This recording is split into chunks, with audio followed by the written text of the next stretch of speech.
goodness. Hello, friends. My name is Steve. Sorry we're late. It's my fault running a little bit late today, but my goofs. I apologize to everyone. Today we'll be discussing Volume 11 of Berserk in Deluxe Edition 4. There you go. Dolores has the green screen showing off. Dolores, you want to kick us off with introductions? Sure. My name is Dolores. Greetings to everyone that's joining us today. I'm super excited to be discussing Volume 11 with everyone. And the thing I like to just put into people's minds is we're exactly where we should be in this given moment. Not somewhere else, but just where we're supposed to be right now. Well, it's all good. I love your zen, like you're just like, Like, chill. yeah, we're good. We're exactly where we should be. And Varsha? Hi everyone, I'm Varsha. I have a tiny YouTube channel called Reading by the Rainy Mountain, on which I don't have a lot of videos at the moment, but I plan to when I finish my vacation in June. And Dan? Okay. Hi everyone, I'm Dan, and today I guess I'll have to carry the mantle of the person that has read it before, since Joe is not available. Joe apparently has lots of books to write. The nerve. Yeah. I know. Weird. Yeah. What's wrong with that guy? He needs to write more. He needs to get his priorities straight. What's going on? So, so so volume 11, what was everyone's, very battle heavy, wasn't it? Yeah.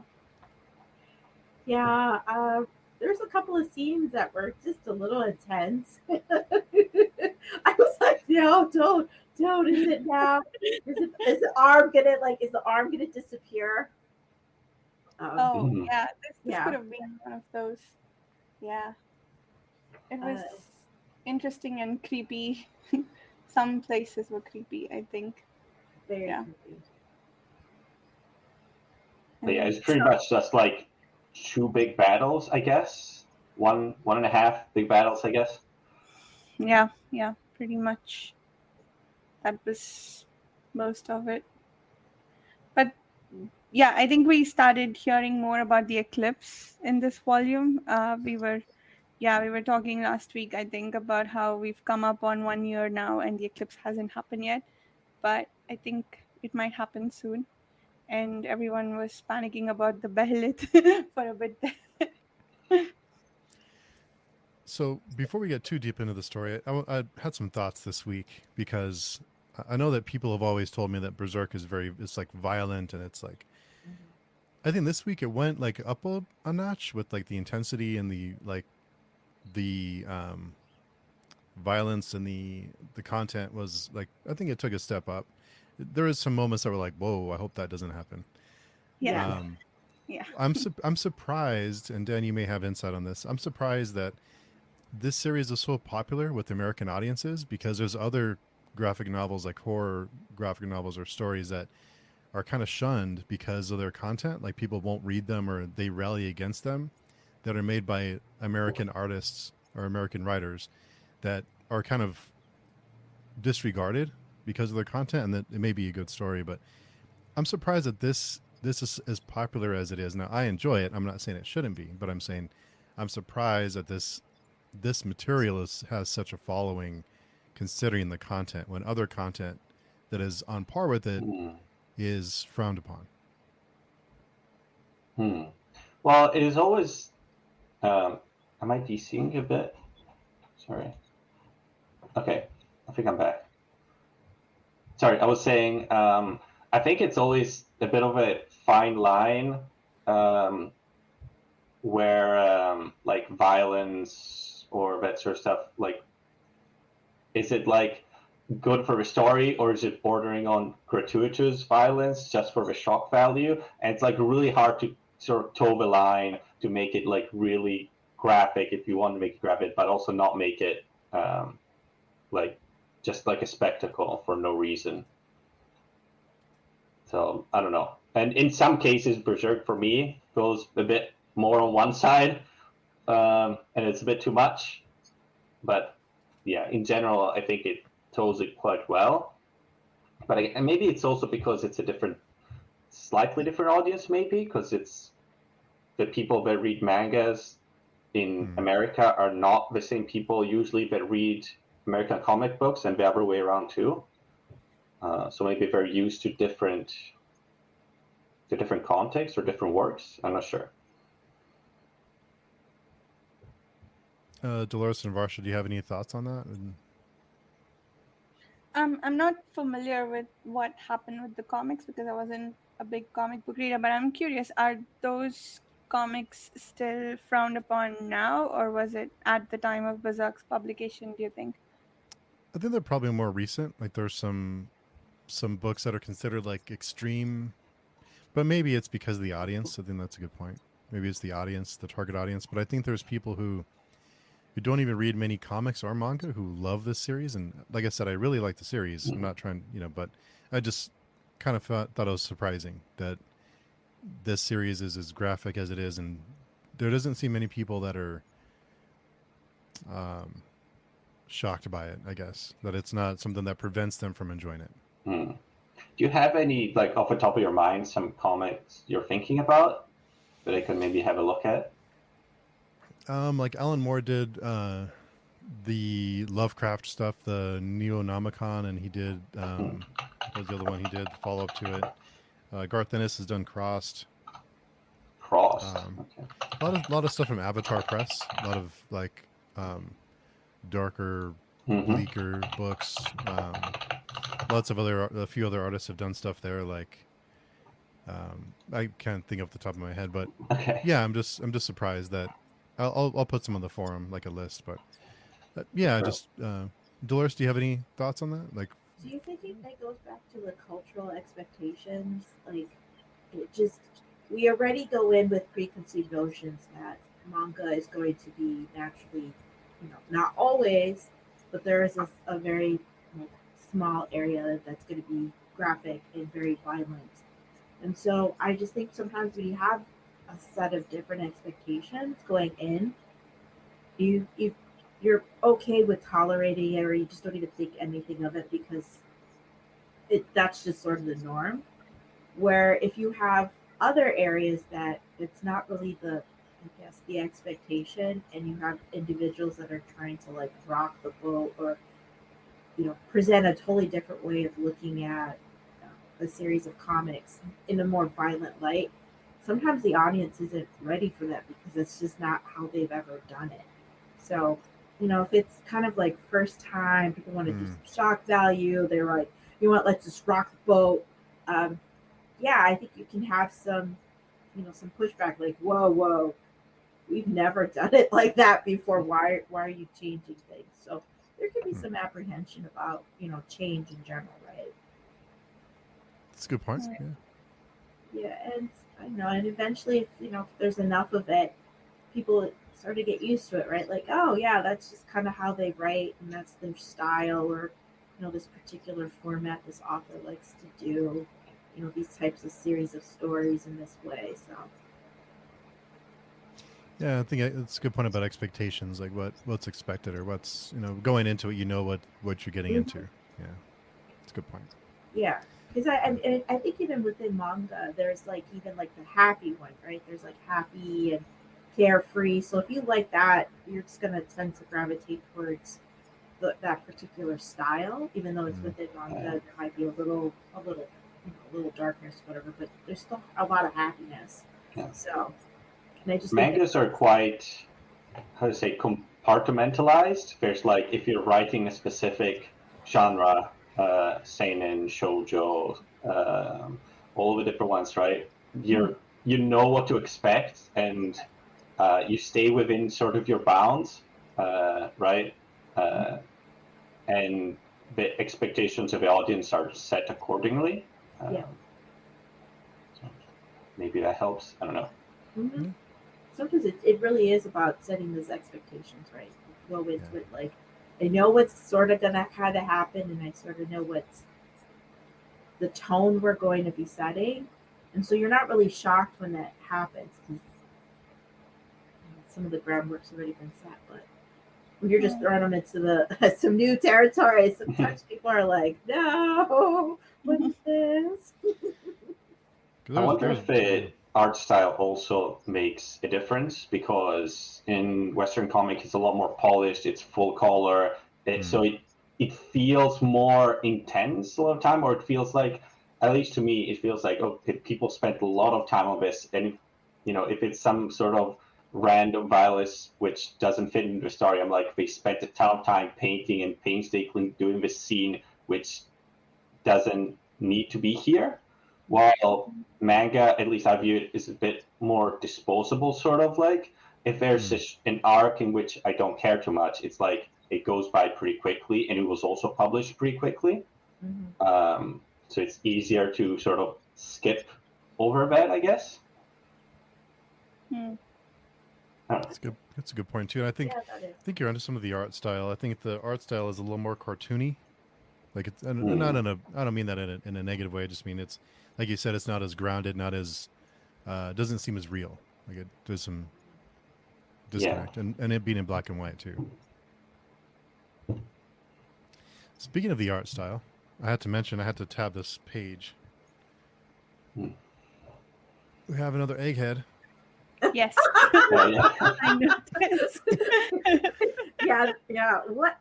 I mean, seriously, are they trying to portray that people with eggheads are a certain type of characteristics? Like, they're sort of dumb. Yeah, he's like a big goof. I mean, they're pretty consistent, I think, right? Yeah. What are some of the common characteristics that we could associate with eggheads? Well, there's not many eggheads in real life, so. No, but in Berserk, I mean, Yeah. has there been at least one egghead in every issue since we've started? Almost. At least every volume, I would say. Yeah, at least Yeah, one. so now we're gonna have to like really pay attention. Is there always like some character that's an egghead in every volume? Yeah. There's definitely some of them, yeah. Let's see. Unmitigated evil thinks more highly of them than they are. Than they are. Thinks they are more competent they are than they are. That egghead. That's like side profile, like that elongated forehead. Like the whole thing. Is that the first time we've seen a profile of an egghead that looked pretty distinct to me for some reason? Maybe, yeah.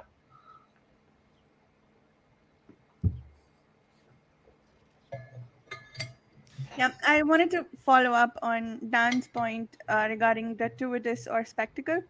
And I wanted to see what everyone thinks about some of the violence we've seen in the last few volumes, and whether you'd put it in a spectacle. Sorry, gratuitous and spectacle are the same thing, I guess. But necessary for story / exploration of themes versus just for the spectacle. Let's maybe stick to this volume, I suppose. Did you think any of it was not necessary? Some of the scenes felt off to me, like the one with Casca, I think, comes to mind. But yeah. I don't know. Any others? What are your thoughts? I personally was shocked when he was about to rape her. I'm just gonna say it. I was like, "What is this?" I almost felt like it was sort of a turning point, right? That kind of like flicks off Guts, right? Like, what is this? Like, he's got to go protect his woman or whatever, or like, I don't know if it was just almost this like thing to sort of push him over the edge to sort of switch on that craziness, because you know how he gets that look in his eyes. Yeah. And I felt much better after he cut some parts off and stuff. I know that's kind of thing to say, but I was like, yes, redemption. Because it was just so like, how could he? But I mean, you also knew this character. Was it Wyatt? How do you say his name? Wyatt? Yeah, something like that. Yeah. And then he kept naming moves after himself. I mean, he was just grotesque on so many different levels, right? Because I mean, even before he caught up with the the Band of the Hawks, he was like murdering people like it was fun. Like, oh yeah, let's just do this, like, and like beheading them, and it was very I guess you could say sadist. Like he took pleasure in pain. Yeah. Yeah. And that was kind of disturbing. But I don't know, is this sort of a representation of how certain characters appear in the series, that they're so disturbed that I mean you can't forget them, right? And sometimes maybe that's why authors create such characters, right? That either you love them or you hate them so much. And this is one that you just sort of hate. Yeah. Yeah. He's quite a lot, I guess. Yeah, and I do. There are some scenes which you're right, Marcia. I thought was, as I mentioned before, it's a bit more. Doesn't have really to be that way. Like, did it have to have that scene with Casca? To be honest, it would have No. worked as equal. And I don't know. Maybe it was just he just wanted to put it there just so he could draw Casca almost naked for like 10 different pages, which again didn't need to be there. I'm pretty sure he did it just because he wanted to draw her like that. Oh, interesting. Yeah, Because that. I think I've looked it up, like why, because I think we were discussing it previously. Why is like Casca that she have dark skin compared to other characters, and it seems like I'm not 100%, but it seems like a lot of it is just because Kentaro Miura liked darker skinned women, so in his comics, so he just threw her away because he liked her that way, which is fair enough. But Fair enough. Yeah. What do you think, Steve? I thought that was, I don't know. I think Dolores had mentioned that it kind of, the darker skin means that she came from like a more like a labor, like a family who was involved like outside in the sun a lot, who had darker skin. As far as I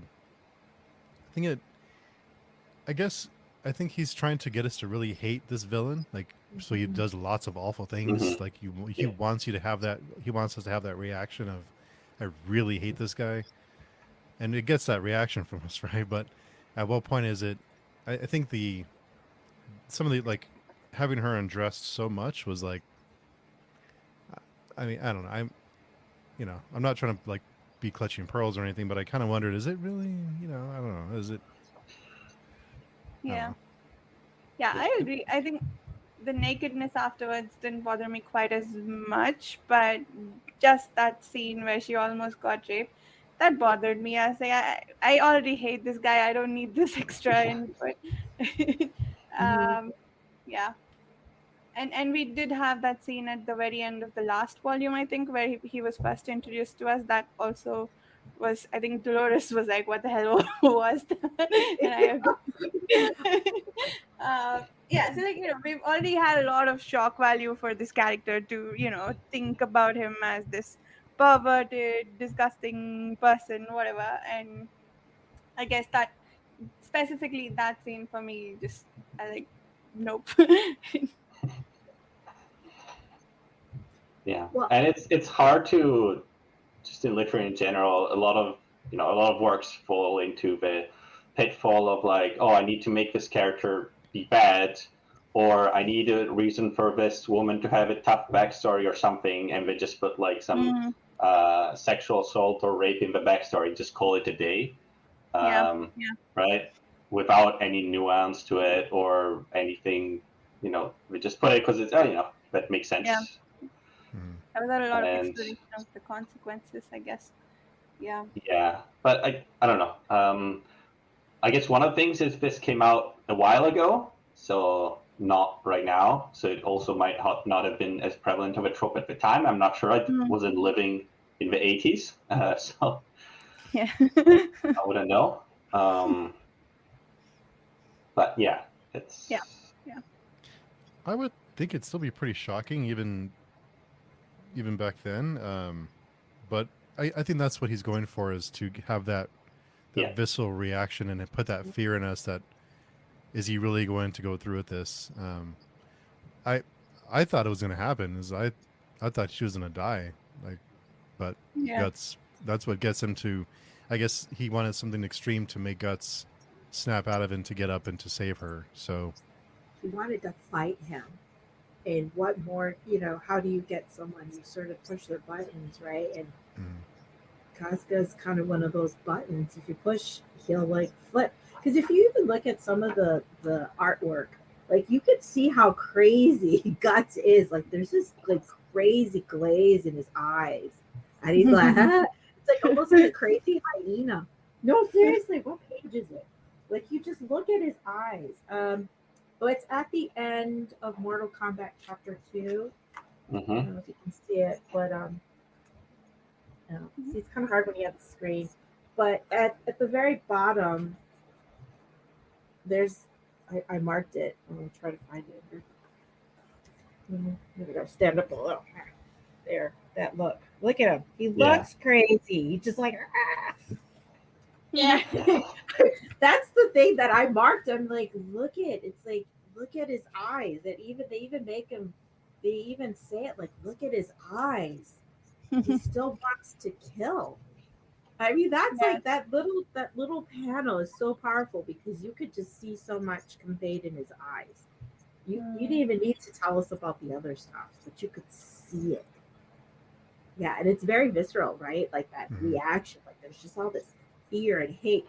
And the other thing I thought that was interesting about Wild, I'm just going to call him Wild because he is literally wild, Yeah. is when you start to see some of his backstory, they mention, right, like overwhelming power and a sense of charisma is essential, which is almost the opposite of Griffith, because he's charismatic, right, but this very fair looking, and then you have Wild, who is so sinister and dark, but he too has this charisma to him, and they say it's like the charisma of fear, right? I think is what they called it. Like he rolled with fear. He didn't roll with sweetness and like sweet nothings. He like rolled with like power and fear and domination, all the evil things about human nature, right? It's almost this kind of like, I don't know, what is it? Yin and yang, right? The opposites of each other. And so I don't know, Wild is almost the opposite of Griffith. Yeah. And he is a demon too, or whatever monster, whatever you call him, right? So there is some kind of supernatural quality too that people mention. It's like he's terrifying more than a normal person should be. He's a monster. Yeah, it's scary. And then you know what is really shocking is at the very end, right? Like you see his body and you're like, what is that?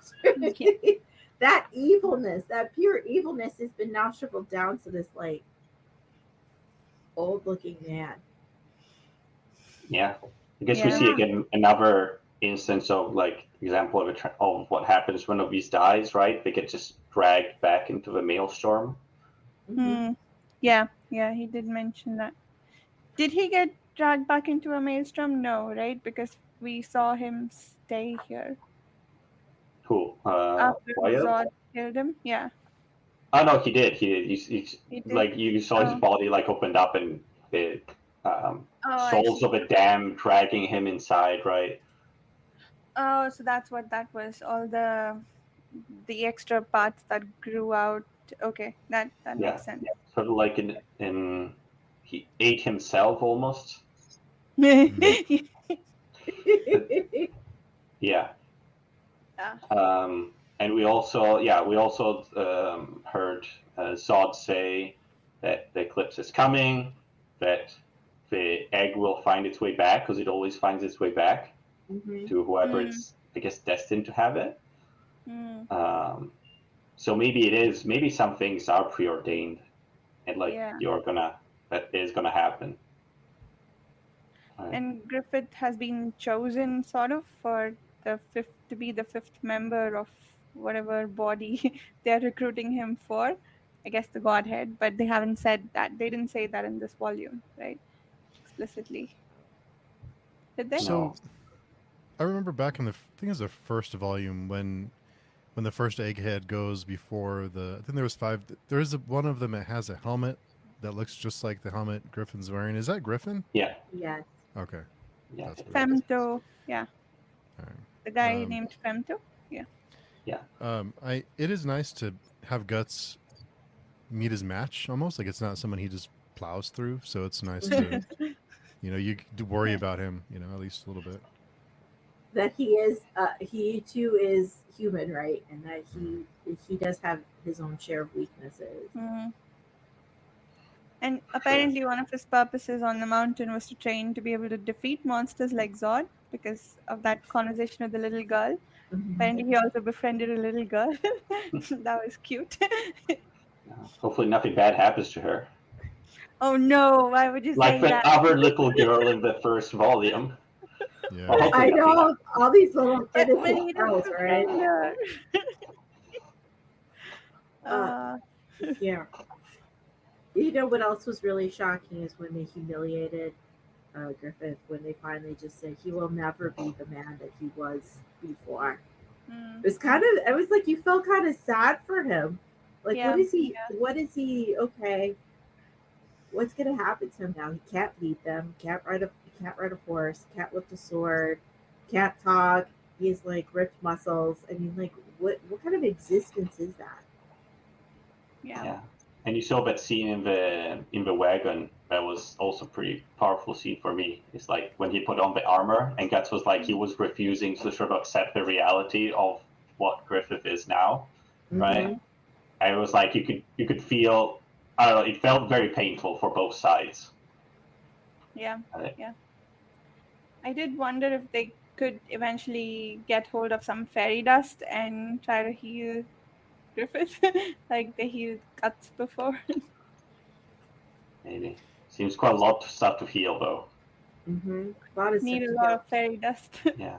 And I wonder if a fairy dust just accelerates your body's healing. So if it's something your body would not be able to heal, a lot of the time in these books, that's how it is, right? It's if it's something that your body cannot heal and so magic also cannot do it. But Mm. I don't know what the rules are here, to be Yeah. honest. Yeah. But yeah. But so now Griffith knows this reality, right? It's been vocalized. Like, look at his mangled body. Uh, do you think it'll? Well, I think it'll play into his, like, I don't know, going over to become part of the Godhead, right? But I mean, if you were him and you had an option to like come back with I guess a reborn body and power, would you take it, or would you just say this is the choice I this is the consequences of my actions have led me to this place? And what would you do? Or maybe this is a better conversation we should have in a future issue. But it'll be interesting to see how. I think we kind of know how he's gonna choose in that case, but Yeah. It's kind of like, wow, like human nature at its core can be like selfish. Yeah. Yeah. I mean, yeah, next volume has I think my favorite scene in Berserk. So we can discuss it then. It's sort of related to this whole discussion. Oh. But yeah, the next volumes are pretty cool. Okay, so it's gonna get even more intense than this. Yeah. Well, yeah. And it's it has to, even in the volumes after this arc, it gets more and more intense. It's like, yeah, there's a lot of stuff coming up. He's ramping up. Yeah. Now, was it me, or was this purposeful when he chose the title like Mortal Kombat? Like, was this based on the video game, or did this come before the video game? No, I don't think so. I think Mortal Kombat came in. Did the translation come after the video game? 88 maybe, or 89. I thought it was in one of the early consoles. Maybe not though. I think it was an arcade game first, right? And then it went to the console.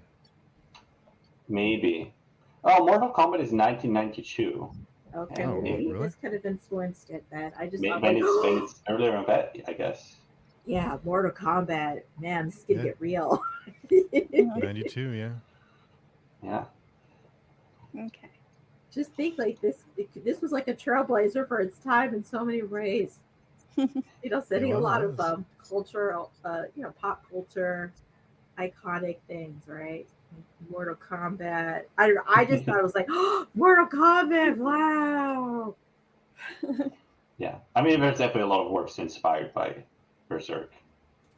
So Hmm. So Zod said something about how it's his free will to be able to kill Wild, right? yeah. He said something else alongside there, that he would have died anyway, so he gets to kill him, something like that. So did he really have free will there? Thought that was an interesting conversation, but I don't. Ow, sorry. I'm Maybe you blaming need all to of this be on Jetlag. yeah. Maybe you need to be like a monster to have free will or something. To not have your destiny determined by destiny already determined. Or maybe not. I don't know. Hmm. It could be. Well, because I guess we do know some things are going to happen. Yeah. Right? So it seems like Griffith doesn't have a choice in becoming one of the five. Um, so, or do you think he will be given a choice later on? So far, it seems like based on the two monsters' discussion, it seems preordained and that he must do this almost, or has he been chosen to be able to decide for himself whether he wants to be one of the five? Yeah, I think up to now we've always seen like when something like this happens that they give them a choice. Do you want this to sacrifice this person to obtain this or not? Right? And Hmm. also all the things that have been preordained was like just that something is happening and that he's getting get the egg back. Hmm. Right? We only know that he's going to get that he's going to be able to do whatever we already saw happen in the past, right? Well, we don't know how it's going to end, right? So it could also Yeah. be just that everything is preordained, and the only free choice you have is when you actually make that choice, and then that Hmm. decides what happens after. Maybe when you go to that like parallel universe or something, that's when you go out to like the threads of destiny, and you can change things. Maybe I don't know. I actually don't know these things, so So It would be Zod, interesting, sorry, right? go ahead. Mm. No, I was just gonna say it'll be interesting to see. Is it really like maybe that thought you had? Is it if it's bad things, then these series of things happen. But if you make good choices, then these other series of things happen, right? It seems very logical, right? If A, then B. If C, then D. Could almost write some code with it. I know, like Yeah. maybe the monsters just assume people will make the selfish choices because it's like it's so tempting, right? Mm. again, the human, like the real human nature, right? Like we are, I think we are all monsters. If you think about it, we are monsters, but there's checks and balances to keep us in line. Yeah. Some people some people follow the checks and balances more than others, but the human nature at its core is selfish. Yeah. Dolores, I think you mentioned the eclipse before I interrupted you and changed the subject. Sorry about that. But um, the there's the prophecy, the eclipse 1 year hence shall be the time when his ambition collapses. Death will pay you a visit. So I did notice on the top of this page, it mentions what is jeez, Oh everything's yeah. backwards. God, it's a mess. I'm sorry. Everything's backwards. On top of the page, it does mention why do things keep happening? Why do things keep appearing to just me and Griffith? So I Mm. wonder if he is this death his death or is this Griffin's death that is going to happen? Mm. Well, and you have to remember, death isn't necessarily a physical death; it could be a spiritual death as well. So even though you physically are still alive, like the way you think is now dead. Like you no longer see life that way. So you can look at it also from this very philosophical point of view. Like death isn't always like our physical bodies, but it could be the way we see things, the way we think about things, like almost like a spiritual sense. So uh, I think people are going to be dying left and right. It'll just be interesting to see how it all plays out and like what kind of death is what kind of death will come for them. Will it be physical? Will it be spiritual? Hmm. We know that Griffith gets his body back, right, or gets some I don't know, semblance of what his body was like before. So we know he dies in some way. But who else has to die along with him? I'm sure no one. No. Fine. Now we'll Nope. get more eggheads. Well, there are That's two of them on the Godhand, right? So, Yes, and they're like ugly eggheads. Some of them Yeah. have more than one egg. Yeah, that's true. And they got like tentacles or whatever. Ew. yeah, there's the brain guy, the Yeah. sexy succubus Yeah. There lady. was a two-headed person too, right? I think it was like the brain guy, the guy with like the exposed brain or something, right? Which is all. I mean, it's not an egghead, but it's also not a look I'd like to go for. But It'll be interesting to hear their backstory, right? So I think like when we go into volume 12. Yeah, Oh, see, you this just is what happens. yeah, Yeah, there, you see the eggheads.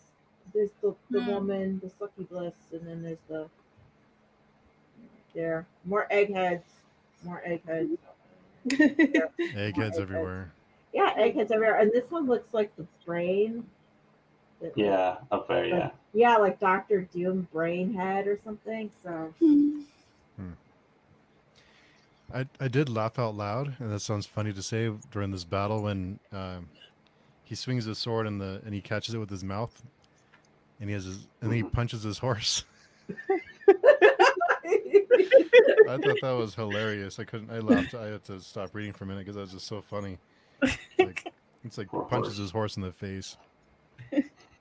yeah, there's like some comic relief during this battle scene, right? Like almost kind of like what you guys are battling, but you're cracking jokes still. Yeah. Just like punches his horse right in the face. I don't know. I just thought that was hilarious. He also just randomly kills his own guys when he feels they're not enthusiastic enough. Or they question him, right? When they're questioning Wild, like, what? No, we need to do this. And he like flicks them off like they're little pesky flies, right? Yeah. Oh, I guess it's also this part also answers the question that you guys had last 2 weeks ago, is like why we haven't seen these guys. Because I think it specifically mentions because of they're so violent, they were sent far away to the edges of a conflict because they were just too violent and uncontrollable. So that, you know, I guess it ties in things a bit more. Yeah, it does. Because it's like you had these people, why did you not use them? But it makes sense that he wouldn't have because they're uncontrollable, right? Yeah. Oh, I'm sorry to say, but I have to leave now, unfortunately. Oh. Yeah, I had prior arrangements at 12. I thought we would be done by then. That's my fault. I'm sorry, Dan. No, No, it was a it's great fine, conversation, though, Dan. We talked about the important stuff, at least that I wanted to talk about. So yeah, thanks for the discussion, and we'll talk more next time. Yes. We'll Okay. see you next week. Take Thanks, care, Dan. Dan. Bye, Have everyone. fun. Thanks. Well, just think, we survived another issue, and Guts still has both hands and both eyes. Next volume. I The know it one might be the after next that. one. I know, Marsha, you think it's going to be volume 12? He might. I think volume 13 is the end of this arc, I think, from the Googling that I did to spoil myself on many things. So I'm guessing that volume 13 is probably where he'll finally lose his. That's my guess. No, I 13, right?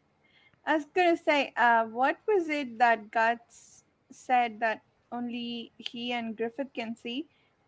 I thought he was referring to Zod and Wild, but then everybody can see them, right? Was he referring to something else? Says let me see. I remember that line. I'm just trying to. Mm-hmm. It's on. I wish the page numbers were better. But he does. He says, "But why? Why do things like that keep appearing to just me and Griffin? Mm-hmm. Maybe Zod? Yeah, but the others can see them too, right? Maybe he means that only those two keep battling them. Hmm. Maybe. Or like, why do these occurrences keep happening to the both of them? Yeah, Because maybe. it doesn't start until the both of them are together, right? Yeah, I suppose. Like Yeah, things that's were true. kind He of didn't have to deal with this until Griffith came back. yeah, things were kind of mellow when Griffith was like locked up in the tower, and you know Guts is like Yeah. roaming the mountainside, learning how to wield his sword. But the minute you put the two of them together, like all hell breaks loose again. Yeah. There's one more thing. Zod also stole the princess, right? Maybe because he expected that she would be the sacrifice that Griffith makes eventually. Yeah. Um. The prince. Oh, so yeah. So he does appear. I love that shot of him flying in the air above the Mhm. window. That Mhm. was really neat. There's some Yeah. great artwork. There is. Lots of detail. And the shading is so pretty. There's also some suggestive imagery, especially on the creature, on whatever word or what's his name, whatever he becomes, the Five. eyeballs. Oh. Let's see if I can. Yeah, why do There's you have to say? Why do you have to look like the way he did?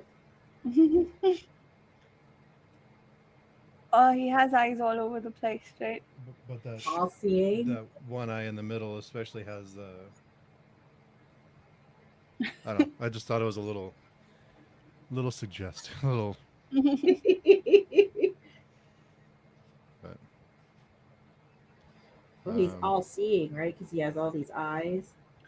Oh, is that? Yeah, that makes sense. All of these monsters seem to be extremely hard to kill. Like if you kill them, they grow new parts.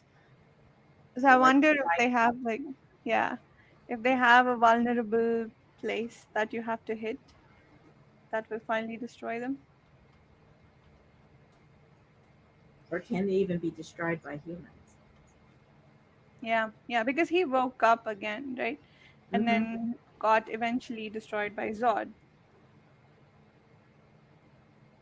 Yeah, But he would Zod. have bled to death apparently if um if Zod hadn't found him. Right? That's why he was looking for Griffith because he expected that Griffith will be able to do something about him. Yeah. Doesn't Griffin always have a look in it? And I know he's like a shell of a human at this point, but doesn't he always something about we constantly have looks to his face and his reaction?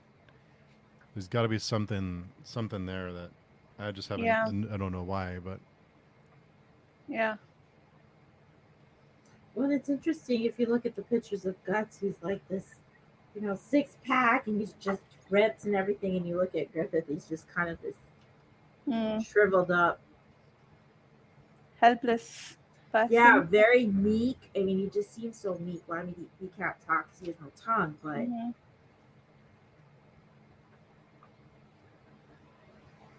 So in the scene in the cart, sorry, go ahead, Steve. no, go ahead first. I'm sorry. In the Steve in the cart, sorry, scene in the cart, Steve in the cart, scene in the cart. It was all Guts that did the talking, right? Because there was one speech bubble that I thought pointed at Griffith, but I figured he can't be the one talking because he has no tongue. Mm-hmm. oh, I think he sort of just does motions. It says it's like it's a Mm-hmm. nod, so Griffith is like nodding Mm-hmm. his head.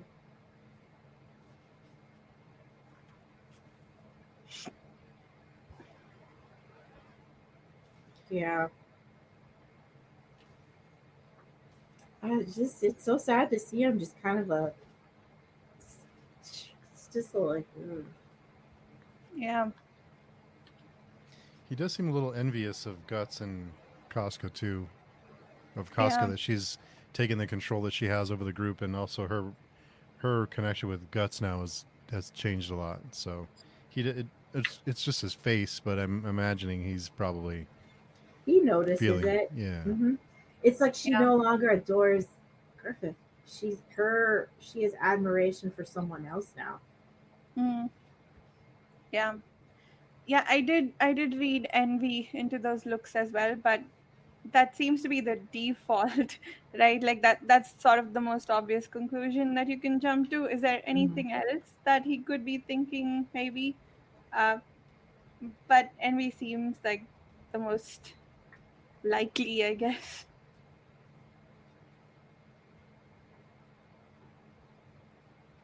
I just thought Yeah. it was kind of strange that Wild's like walking around with a sword through his brain, or through his neck. Most people would be dead, right? So he must be Yeah. truly a demon. And the shriveled human in the end had it in his mouth too.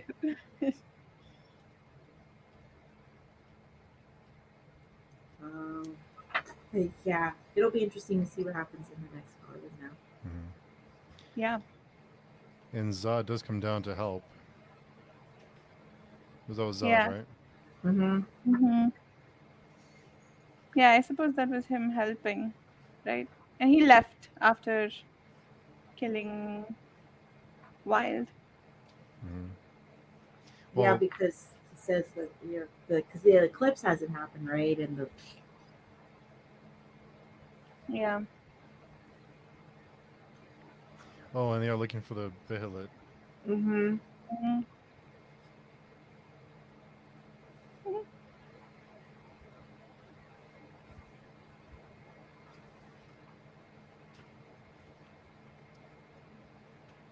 I think we're close to some pretty major events. Mm-hmm. Yeah. I think we're 2 volumes away from the end of the arc, so Oh wow. And that's maybe when all the hands come off, right? yeah. And the eye and the hand. I know, lost an eye. I think what I'm interested in is after, like, when we go back to the present, if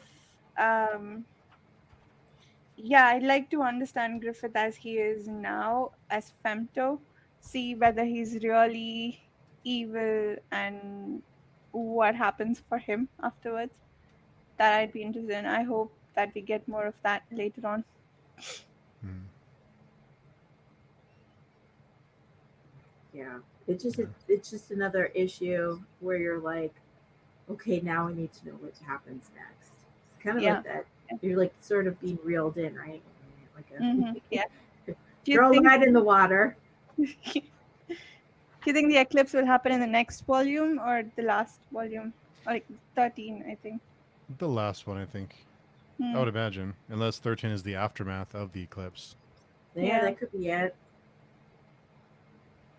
Because the Yeah. eclipse has got to happen sometime soon, right? Yeah. Yeah. Because that's even on a time. If you think about eclipses, are on a time schedule. I mean, back then they probably wouldn't have known that, but I mean, there's no stopping the eclipse if it's coming. Yeah.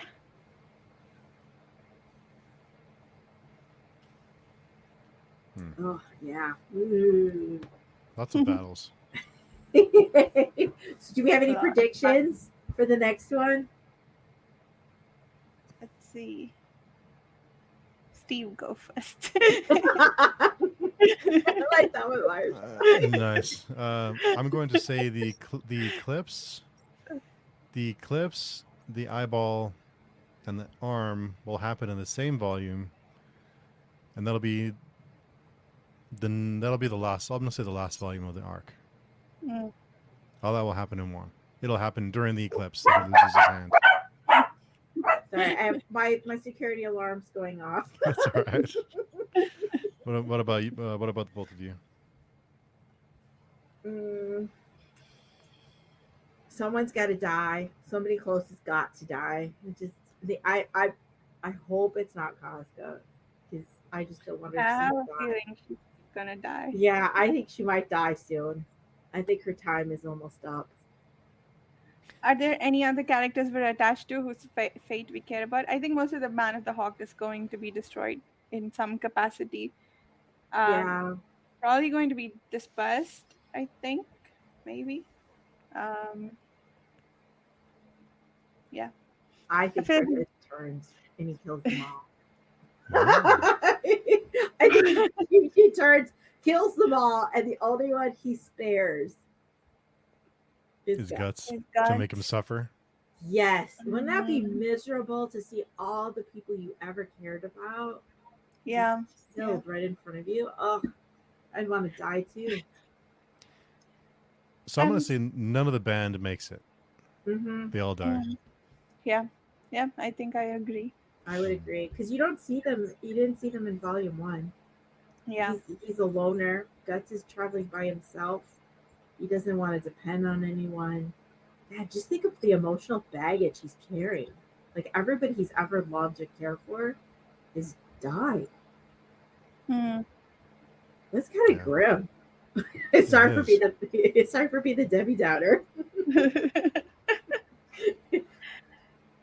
Poor So Guts. Like, your heart just goes out for him. Like, to have the compassion and to see, like, wow, the suffering, like true suffering.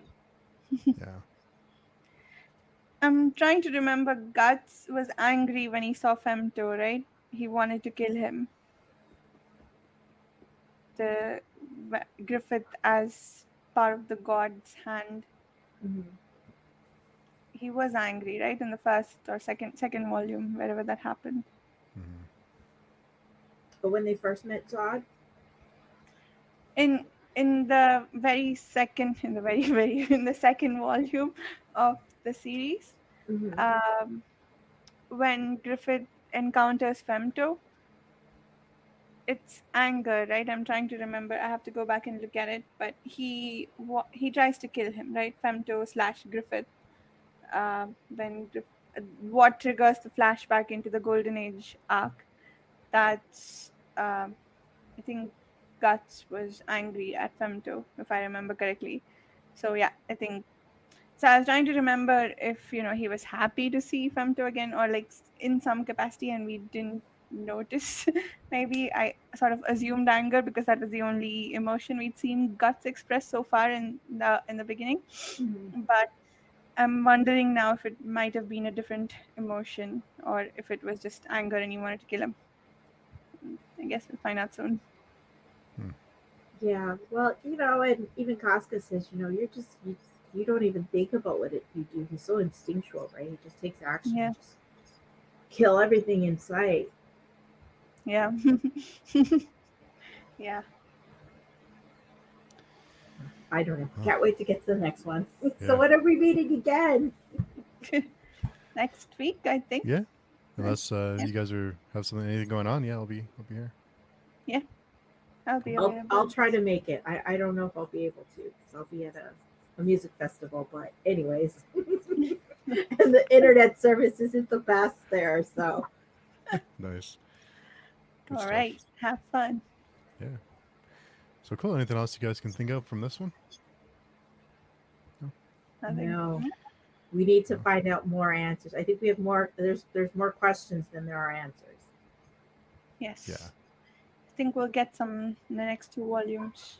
I hope so too. Yeah, I think so.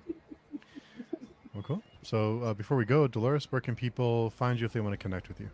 They can find me on page 2. That's kind of where I've been hanging out. A little quiet on page, but that's okay. I'm there. And Varsha? My YouTube channel, Reading by the Rainy Mountain, and more direct ways to reach me on the About page. And I also spend a lot of time on page 2. So come by and say hello if you haven't already, and join one of our discussions. We'd love to have you. So thanks again, everyone, and we will talk very soon. Very soon. Yeah.